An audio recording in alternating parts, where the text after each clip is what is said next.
Hey everyone, my name is Nate Nagelkirk. I'm with HexArmor and I'm here to talk to you about how PPE is tested. So PPE is tested for its cut, puncture, abrasion, and impact resistance. And this is all done in a controlled setting, which is great because it provides very measurable results. But the reality is your job sites aren't like that. And hazards can come from all different types of angles, speeds, and situations.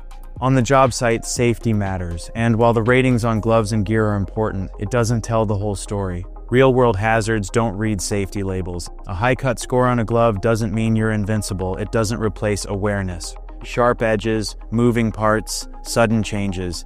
Every environment has risks that scores can't fully capture. These are real hazards that demand your attention. The best protection is the combination of good safety gear and good judgment. Make sure to slow down, look around, and understand the hazards you're dealing with. Safety ratings are a great starting point. It benchmarks a certain product and kind of groups them together, but also makes it very important to work with a safety expert to really understand what you're getting out of your PPE and if it's the best PPE for your task.